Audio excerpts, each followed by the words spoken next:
This evening, as you know, is psychedelics and Buddhism on my side, and Buddhism and psychedelics on that side. So let's start with just a little silent meditation. Probably most people have some experience with some kind of meditation. Maybe the most basic instructions that would be very beneficial for any Buddhist meditation or any psychedelic journey would be to be very present and open and aware of what's happening to you and your body and mind. So just for a few minutes, we'll just sit.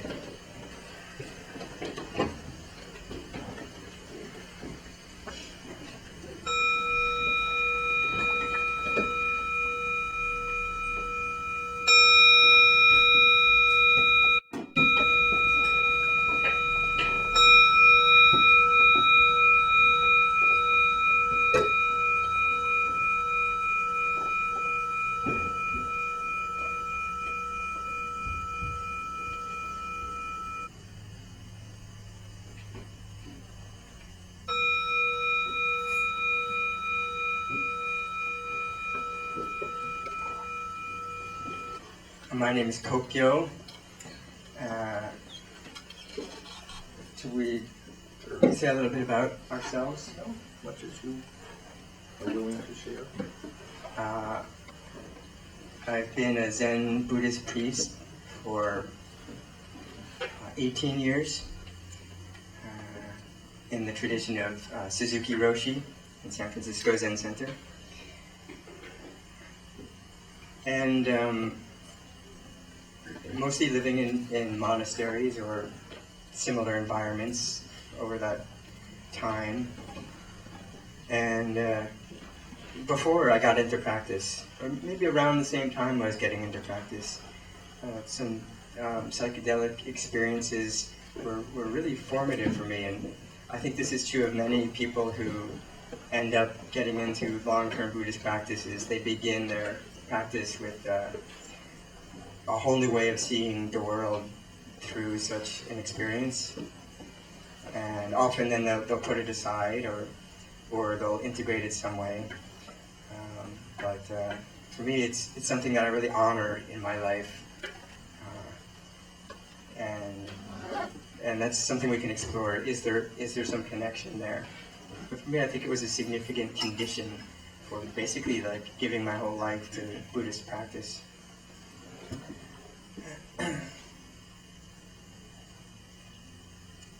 You say a little bit about yourself?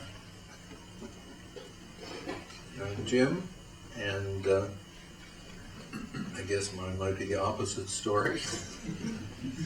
That when I used psychedelics, I had no interest in Buddhist practice, and I have become incredibly fond of the wisdom of Buddhism, as well as the wide range of opinions within the Buddhist community about psychedelics and about the whole question of natural and unnatural. And when we met and really liked each other, I said, it'd be interesting just if we talked about this. And much to my amazement, Kyoko said, yeah, that's a good idea. And then I said, how about it at your Zendo, which would not have held us all. And we ended up actually changing rooms because when we put out the notion that we would discuss this as a group, a great many people expressed interest. And then a lot of people, as happens this day, said, well, why don't you film it, podcast it, stream it, make it easy for me. And particularly when they were saying this from South Africa and from Canada and from Croatia, we then asked Bryce if he would make this eventually available to other people. Because it looks like it is a concern. Certainly it's a concern those of us who work primarily in the psychedelic world, research and otherwise, are very aware that there's a range of experiences which apparently appear to overlap the classical mystical experiences of the great traditions. And there's a huge number of psychedelic experiences that have nothing to do with that. And that as we look in the kind of literature, most of that distinction is totally fuzzed away. The people who basically psychedelics are good for everything on one side, and the people that psychedelics are somewhat worse than your fantasy of the political party you're not going to vote for also appear. And then so that every tradition has its different versions of what's the correct way to behave. And I looked at my own background, what I knew about Buddhism, and I thought, I'm actually fairly open on this topic, because my concern is what is the proper place of altered states of consciousness in contemporary society. And one of the places where it is the most open for discussion is within Buddhism. Someone suggested that if this was an interesting event, that we might, go on tour to, say, San Francisco. And I wrote back and said, should we do another one on Christianity and psychedelics? And the response was, you won't get many people to go. So it's a curious about that distinction. And what we're hoping to do this evening is look at some basic precepts of Buddhism and where the issue comes up. And then really find out why you're here and what your questions are, or things like that. And this has been put together by an enormous team of people. It may take a village to raise a child. It takes more than that to put on an evening. And so there have been people who have donated time and chairs and brownies and sound system, film. The co-sponsors of Sophia University, and there are people back there you may want to talk to about Sophia University, which used to be called the Institute for Transpersonal Psychology. MAPS, most of you ran into if you came in through the door. And the Council for Spiritual Practices has sent along a few gifts for those of you who are somewhat more serious in your Buddhist practices. And so let me just ask a question, just a little bit of demographics, which is, how many of you have not used psychedelics? Not used psychedelics. Okay. There you are. Okay. How many of you have not participated in something that a Buddhist helped you participate in? Okay. So the overlap, except for one person, is right 100%. Okay. Which statistically, he gets to be thrown out. That's how psychology science works. If there's something that goes against your preconception, you then screw around with the data long enough until you hear it. One might say there's a parallel in religious history, but we won't go there. So that's what we're here to do. And so the evening is really open between us and open between us. Several things just to keep in mind. One, it's warm in here. And what I've found is when a room is uncomfortable, if we all acknowledge that, then that's the way it is. And so this is not San Francisco, where one is allowed to take off as much as you wish, but you are welcome to take off an awful lot, should you wish. And we will have breaks. Bathrooms are down this hallway. And I think that probably handles the basics. I'll be handing out, this is a question, I would like you to be participants in a national research study, for which I have a one-page form that takes about 5 minutes. and I would be very appreciative if you would. And I also already have one request from an East Coast researcher who wants to know whatever it is we find. Because where else am I going to get this kind of a group? And someone has accused me of developing crowdsourced research. And once I read it, I thought, ooh, that's so much better than I thought of. I just thought, since I'm here someplace, I'd kind of exploit people. So I do have a one-page form, which I'll hand out at some point. The other is, let me just give you a little news from the hinterlands. And this is actually not known until, to very, very few people. But John Hopkins, as some of you may know in the psychedelic world, has been doing a series of research studies, including a number of them dealing with the interaction of spiritual experience and psychedelics. There's a lot of other research with various illnesses, but this is the only set of studies about health. This is from the senior investigator, Roland Griffiths.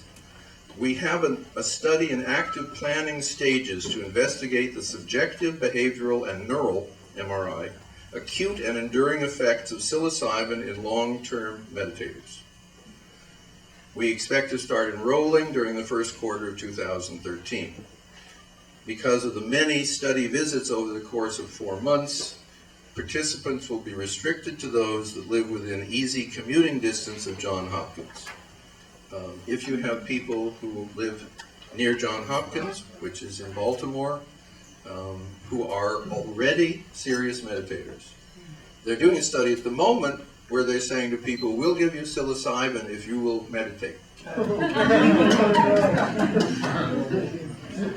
That one actually filled pretty fast.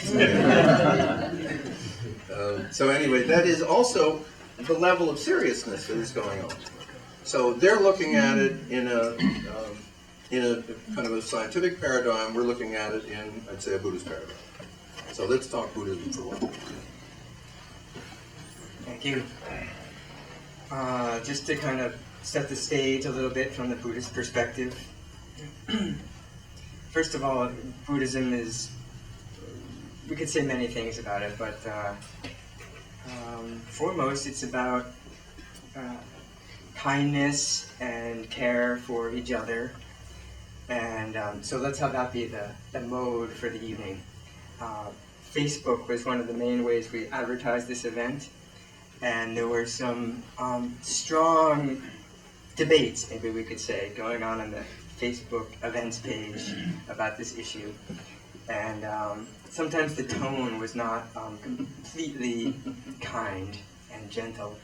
So there's room for debate, of course. We want to challenge each other, but let's do it really kindly with loving speech tonight. And also, I think it's nice to start this conversation with one of the big issues that people have in Buddhism around this topic is what we call the fifth precept. For those who don't know Buddhism, there's, from the earliest days of the Buddha up to the present day, all Buddhist traditions we call ethical precepts. This is the foundation the Buddha taught for all other practices of meditative absorption and wisdom of non-duality. Always precepts, ethical conduct comes first. And that seems appropriate to me, that seems wonderful. We could say it comes first and it comes last too, because in the end, a realization of non-duality, say, is for the purpose of meeting others with love and compassion and non-separation. So, the fifth precept, this goes back to the early Buddhist time for lay people and monastics all agree on these precepts, and the Zen tradition I'm part of, and Vajrayana and Theravada, everyone agrees on these basic 5 precepts. And they're about ethical conduct, they're about how we refrain from harming each other. So, not killing living beings, not taking what's not given, stealing from others, not misusing sexuality in a harmful way, not speaking falsely, lying to protect ourselves and harm others. And the fifth one is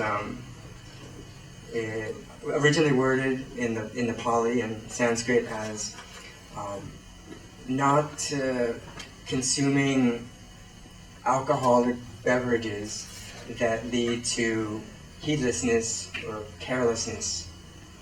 And I think it's interesting that the first four are not explained. It's maybe obvious: killing, stealing, misusing sexuality, lying.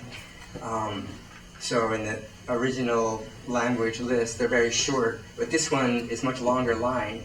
It's the one that explains the reason for it. And I think it's partly because these precepts are ethical. They're not about like how the mind works necessarily. I think the Buddha originally taught them as these are just ways to avoid harming others. And so the Buddha could see, even 2,500 years ago, that alcohol could lead to basically breaking all the other precepts. That's what we call heedlessness or carelessness. It leads to harming others. If it doesn't, then that's great. But he just saw that pattern again and again. And I think that there was, in the Buddha's time, we're not sure, but probably cannabis was being used in India at that time. It's interesting that he didn't include that. It specifically says alcohol. Now in modern America, we say, well, but it's much more complicated. We have all these other so-called intoxicants, so we just say not intoxicating or taking intoxicants. But if we look to the tradition, we can see, and also we can see in modern times that, I think I read this statistic that there's 100,000 deaths per year due to alcohol-related issues, and I don't know if there's been any deaths related to psychedelic issues. Maybe a few, especially maybe accidents, things like that, but not kind of like physical, internal harm. I mean, we could talk about this more, but I think the main issue is, does it lead to harming others? Does it lead to carelessness and heedlessness, where we start disrespecting others through having altered our mind in some way? So if we do or don't use psychedelics, this would be like the bottom line thing. Is it harmful to others? And ourselves is included too. Now, in early Buddhism and current, what we call Theravada school, they interpret precepts very literally. So it's like the Buddha taught it. No, not a drop of alcohol.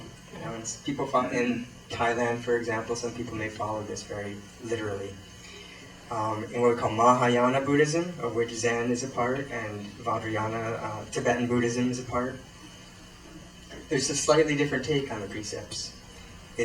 They're more about skillful means and compassion for others. So they're not necessarily followed completely literally the way it's said.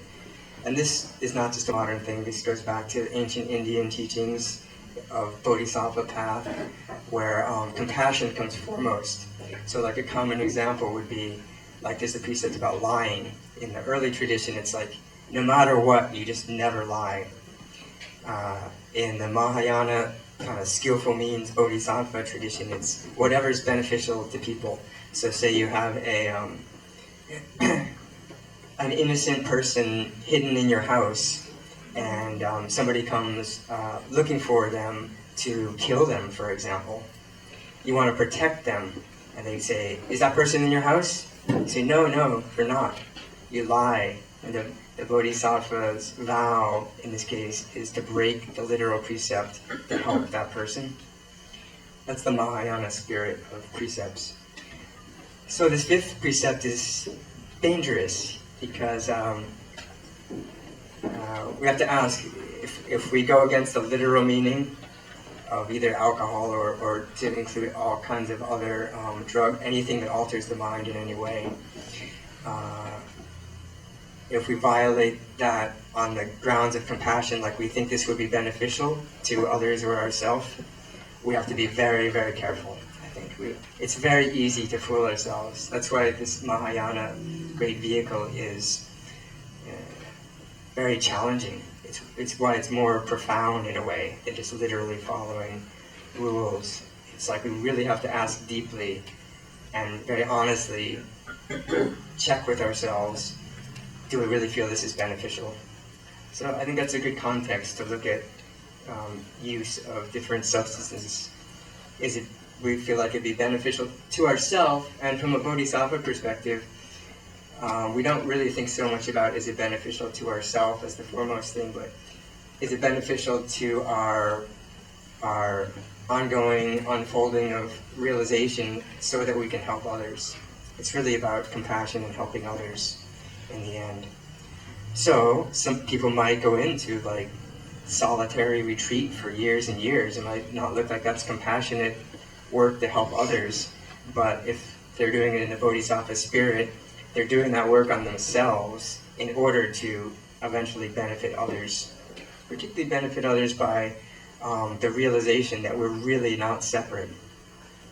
Anything that helps unfold this radical realization that we are not separate seems very beneficial. So that's one way of talking about this fifth precept, and it's not kind of like licensed to do whatever. It's more like the challenge to look really deeply. Do we feel like if we go against a literal meaning of a precept, we have to be very scrutinizing with ourselves about our intention. It's about intention. Is this a beneficial intention for ourselves and others?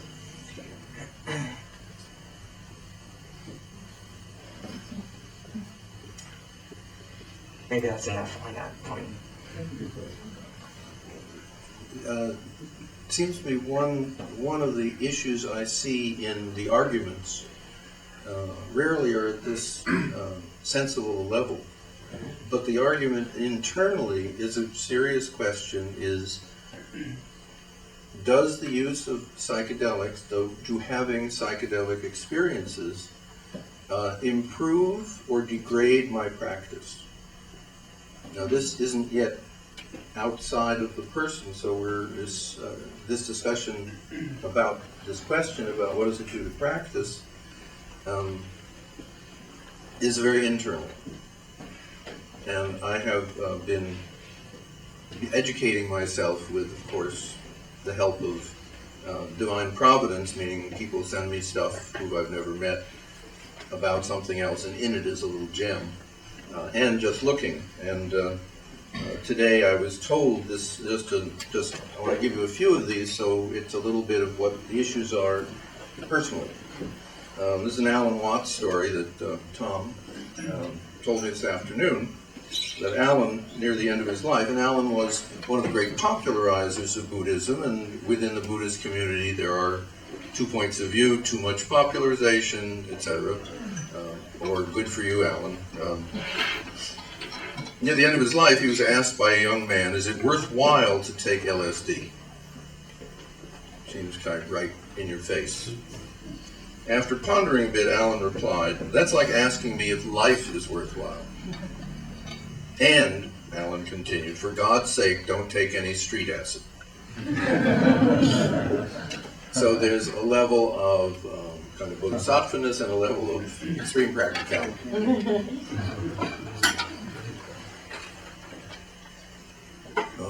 There's a website which I don't necessarily recommend called DMT Nexus, that some of you may know. This is from October 6th. I can say this after a lifetime of meditating and only two trips on shrooms done in the last 10 days. Psychedelics are not just the trip. The lasting, and I mean they don't disappear after the trip is over, the lasting effects are huge. They're bigger than the trips. The changes in me have been profound and seem substantially permanent. But I agree with others. It is best to work on yourself using all available methods. And a comment from someone I don't know named Oliver Hockenhol. I personally know a Zen monk who's the holder of a lineage who's practiced Zen for over 30 years. His one experience with MDMA was the only experience, as he reported it, that allowed a full opening of his heart. And from someone, this is a professor who has, until very, very recently, after he retired, not mentioned a vast number of high dosage LSD experiences. This is a little piece of an article that he recently wrote. After the collective purification ended, I was spun into the radiance of what, using Buddhist vocabulary, I perceived to be the domain of diamond luminosity. I've known light many times before, but this was an exceptionally pure light. The domain captivated me so completely that it completely extinguished any interest I had in exploring the various subtle dimensions of archetypical reality that had previously fascinated me. This was a different order of reality altogether. Its clarity was so overwhelming, its energy so pure, that returning to it quickly became my deepest agenda in future sessions. After my first initiation into this reality, it took 5 sessions of intense purification and surrender before the doors opened again and I was returned to the diamond light, now experienced in a slightly deeper and even purer form. And he goes on. We can have lots of questions about what any of these people are talking about, but I think it brings up perhaps the, to me, a very practical question, which is, one, are psychedelics beneficial in the sense of moving you towards living life more like a bodhisattva, or at a less exciting level, are they good for the level you are now? Since what I've found when you do these kind of public events, that most of the bodhisattvas don't come. They have compassion for us doing this, but they really don't show up. So if I'm wrong on some of your bodhisattvas, just levitate just enough so you can see, and we will end the evening right there. We'll all work with you. But since some of us are not yet at the bodhisattvic level, at least in this lifetime, those are real questions.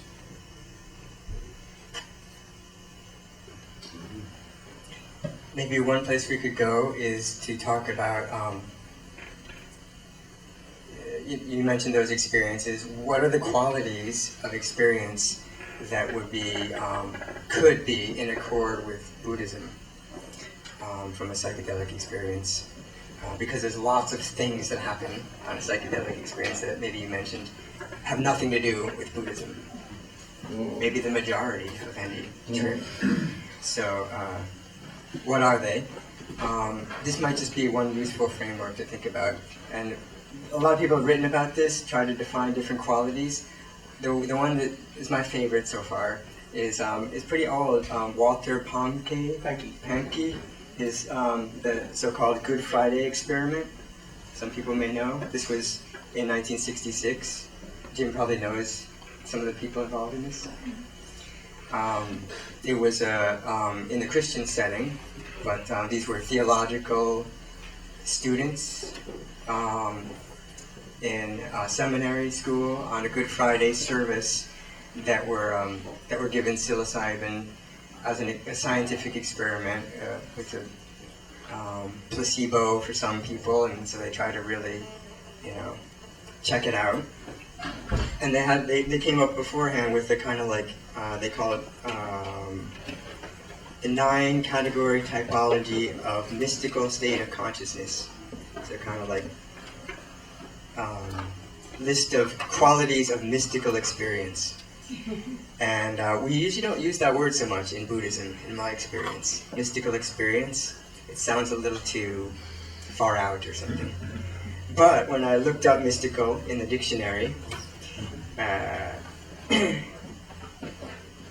it says, having the nature of an individual, direct, subjective communion with either with God or with ultimate reality. So in that case, if we say direct communion with ultimate reality, that sounds very much in accord with Buddha Dharma. And the actual definitions here also a nice list talking about the experience in Buddhism. Also, we'd say in Buddhism, especially again from the Bodhisattva Mahayana perspective, that it's not about mystical experience or communion with ultimate reality for its own sake. You know, that's, even though that might be really wonderful, that's not the point in and of itself. You could say the point of realizing non-duality or communion with ultimate truth is both for personal liberation from one's own bondage and suffering and discontent. It's a basic Buddhist teaching that our the root of all our problems is the belief that things are separate and outside us, and that things like substantially exist in and of themselves. So the insight that those are actually illusions is profoundly can release one from all kinds of suffering, if it's deeply realized and then integrated into one's life. But even more, we could say in Buddhism, in Mahayana Buddhism, that the purpose of that very insight is not even our own liberation from suffering. It's so that we can really help others and really meet others with complete openness and sense of non-separation. That's the Bodhisattva path. So, realization of non-duality, non-separation, that people aren't who we think they are, and that people aren't who we think they are, is very beneficial to those people that we meet. So with that in mind, it's the kind of like overarching goal, you could say, of Mahayana Buddhism. Here's some categories of so-called mystical states of consciousness. One is unity, and defined as both the internal unity, that is the loss of usual sensory impressions about relating to the external world, and the loss of self, but without becoming unconscious. In a way, we lose our self when we go to sleep at night, but while remaining fully conscious, no sense of me as a separate individual. In the most complete experiences of this kind, there is pure awareness with no content and no external or internal distinctions. The awareness of oneness or unity or non-duality is experienced and remembered afterwards. So that's internal unity. External unity finds unity through the external world, perceived outwardly with the physical senses. So a sense of underlying oneness is felt behind the multiplicity. So this is like there's still apparent external world, but there's no sense of separation between ourselves and the objects of the world, even though we're perceiving objects. That's an external unity. All objects are part of the same undifferentiated unity. So then some other ones are transcendence of time and space, both clock time and our own sense of personal past and future history. Maybe not as important in Buddhism, but I think you do find Buddhist teachings about this too. Deeply felt positive mood, joy, blessedness, or peace. Again, Buddhism doesn't emphasize this so much unless it's the peace and joy of complete non-grasping. So if some kind of psychedelic experience is really blissful in and of itself, that wouldn't really be a reason to, any kind of joy or bliss that's conditioned in any way wouldn't really be the bliss of nirvana. Buddha does say that nirvana is bliss, though. Sense of sacredness, a non-rational, intuitive response of awe and wonder. I think we might not find that in the sutras exactly, but I think that's definitely a quality of experience of Buddha Dharma. Another big one is that I feel like, besides unity, maybe most important is what he's calling pancake. It's calling objectivity and relativity, but he's defining as an insightful knowledge felt at an intuitive, non-rational level, gained by direct experience, and the certainty that such knowledge is truly real, as opposed to the feeling that the experience is a subjective delusion. So probably many people, I know I have felt with psychedelics that knowing that this is the influence of a chemical, but knowing that even so, the realization of how things are at that time is that is not just a chemically induced illusion. I think that might be familiar to people. The deep conviction that really we aren't separate. We know that, even though there's a lot of maybe other distortion and so on happening. On the deepest level, we're convinced beyond any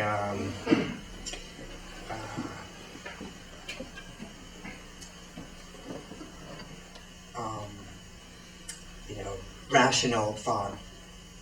Paradoxicality is another quality of mystical experience.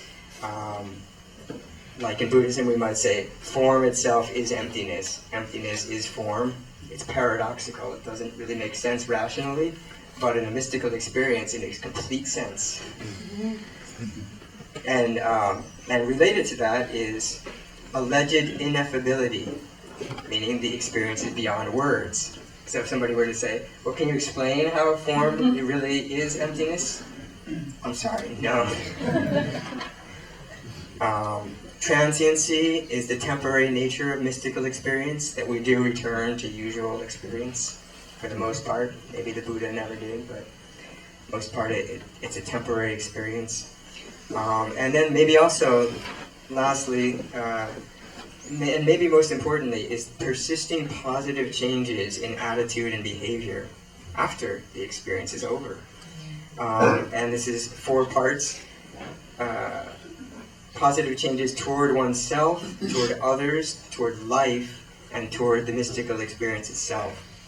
So positive changes in relation to oneself would be like that personality traits that we haven't really noticed, like kind of unconscious problem, issues with ourself, karmic tendencies, we'd say in Buddhism, are faced, seen directly, and dealt with. And I think this is a kind of maybe a more like there's the ultimate realizations that could happen in a mystical experience, and this would be more like a conventional realization, just this mundane karmic stuff.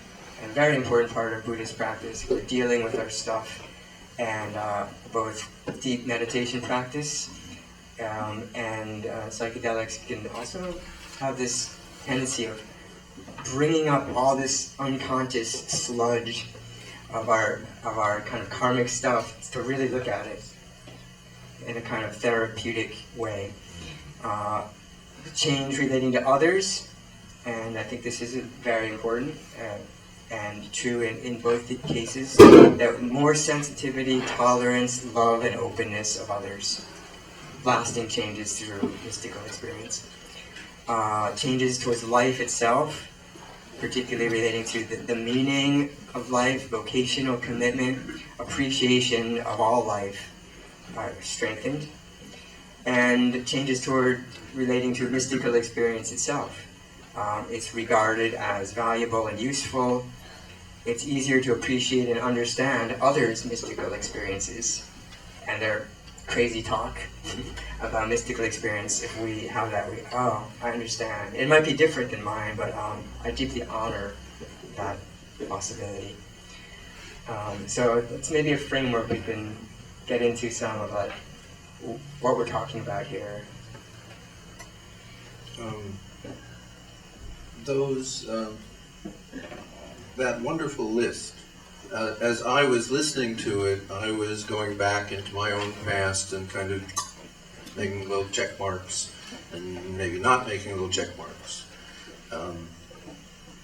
Was that true for some of you? Yeah. Were you checking off psychedelic experiences or times of Buddhist practice? Or both? I mean, that's really the question here is, are these overlapping worlds? Then the next question is that a good idea, and so forth. And then also, are there problems here? And so I think at this point, we're going to take a break in a little while, but why don't we try a question or two and see what happens. Now, just so you know, and some of you I know have forgotten this, but I'm going to tell you what a question is. Some of you have been to other events. A question is a sentence, one sentence, it may have a clause or two. It, at the end, the voice goes up.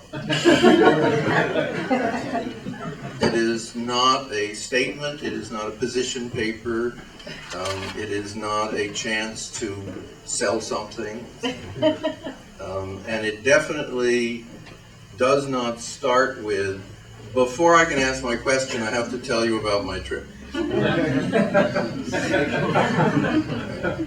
I assure you in this very sophisticated audience that should your trip have been a meditative experience in Sesshin, or had it been dropping MDA at Burning Man after 36 hours of no sleep, we know what you're talking about.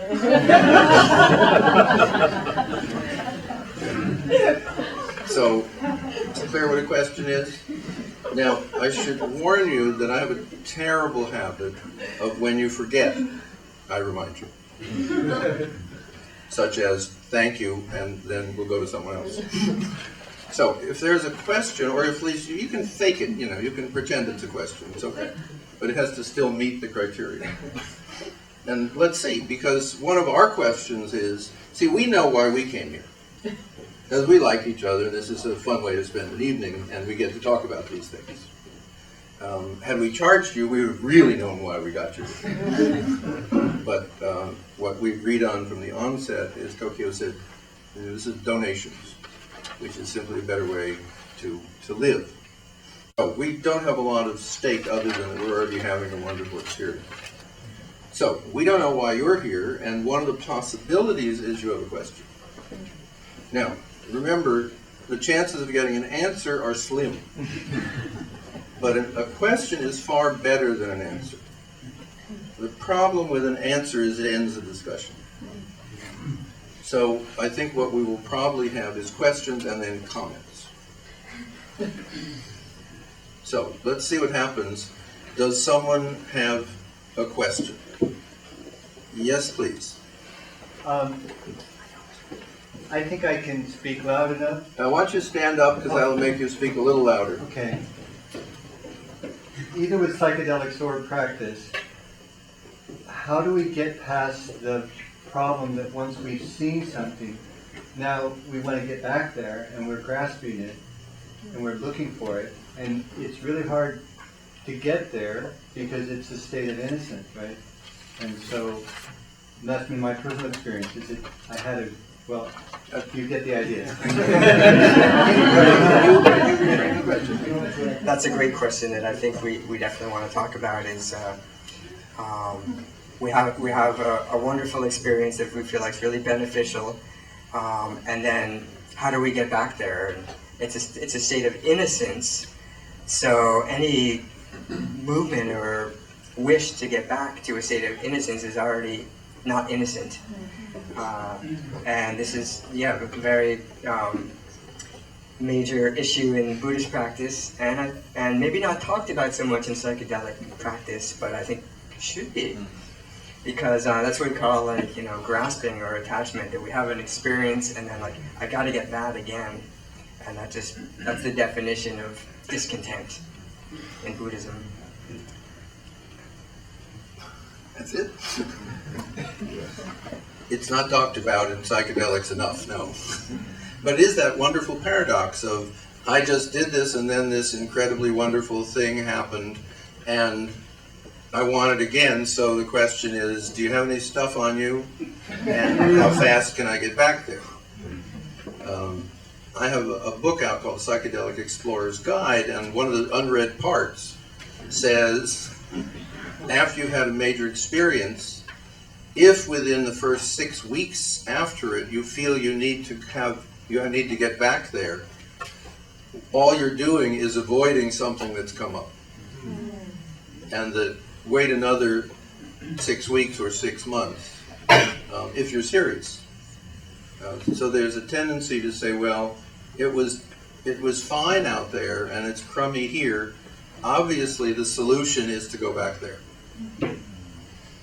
There may be a similar problem in Buddhism of if things aren't going well, if you meditate long enough, maybe the person will leave. And also, of course, I'm intrigued by the question of, let us say you've had this experience of bliss, and what we now know, at least in psychedelics, the first actually genuinely interesting and new research in decades is that the blood flow to the parts of the brain that identify you as you are less. So literally, as we know from the meditative traditions, if you get out of the way, the universe brightens. Now the thing that always interests me is if I want that, and the I that wants it is going to be diminished if I get it, I can't get it. Because it's the me that gets out of the way can never get it. My concern. But maybe, of course, if I had the right psychedelic, one of the new ones maybe, then it would be different.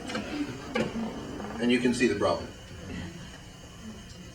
A quote that comes to mind about that from Dogen Zenji, the founder of our Japanese Zen tradition, is a person cannot realize Buddha Dharma. Yeah. Only a Buddha can realize Buddha Dharma. So the question I think has to then be remain as a question. And again, what's the purpose of practice, if that practice is psychedelic or if it's Buddhist? Because one of the other questions is, if most people are not going to probably have this total highest and best experience, and certainly, like Buddha, won't retain it. But actually, maybe I'm wrong. Let me ask a question. Whatever that highest and most amazing experience is, let's call it the unity where there is no division between you and the universe, and that you understand that there is no distinctions of time and space, and that while your personality and body are mortal, you're not. You know what I'm talking about. How many of you have actually experienced that? Okay. So here we are, and everybody came back. And I know in the many people I've sat with, one of the questions that they ask when they come back is, why did I come back into this body with all of its neurotic problems? When I was out there, it was clear that I wasn't necessarily attached to it. And the answer is that I'm the famous idea, but I know the problem. I was just appalled when I returned as a graduate student at Stanford, of all places. And it was clear that this was not the right place to work out this particular karmic destiny that I was experiencing. So it is a problem, and it is a question, and it's useful to keep it as a question. And it's the question really of, what is my motivation for what I'm doing? And the deeper question, of course, who is it that has such motivation? And perhaps below that, what is it that propels me to ask that question? And we can keep going down. So listen. Another thought about this is, particularly in Mahayana Buddhism, we talk about the realization of a Buddha and the the mode of life we want to keep in mind is the integration of what we call the ultimate truth and the conventional truth, and that they're not separate. The ultimate truth, where there is no division, complete unity, there's no self and other, emptiness. And then the conventional truth, where there is self and other. There's the appearance of self and other, and the appearance of landing in Stanford, and me with a certain name and all that. And that those two truths are not separate, the conventional and the ultimate. And if you get stuck in wanting to live just in the ultimate, that's not the way. You can't actually relate to anybody there, because there isn't anybody. So, complete integration. And of course, most of us are living in the conventional truth, the conventional world, almost all the time. So, we need to realize the ultimate truth, but we need to be, as Nagarjuna, one of the great Indian ancestors, says, in order to realize the ultimate truth, you have to be completely grounded in the conventional truth, which means like these ethical precepts and so on. If we kind of neglect how we're taking care of ourselves and people, then it's actually impossible to realize the ultimate truth. At least in Buddhism. Now this is something where in the psychedelic world some people might say, let's bypass the conventional, like go straight to the ultimate, and this could be a problem. Right. There's a wonderful term called the spiritual bypass.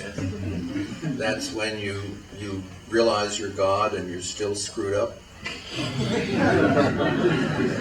And for those of us who like that, or acknowledge that, you think, well, the alternative is to never quite get there. And from the psychedelic point of view, that seems unnecessary. And so it's the question of climbing the mountain to the peak. And many people I've talked to said it's necessary to do it gradually. And other people have said, well, I'd kind of like to take a helicopter to the top and really look around and see if it's worth all that climbing. Alan Watts had a great book called This Is It. And then he had another book because that wasn't it.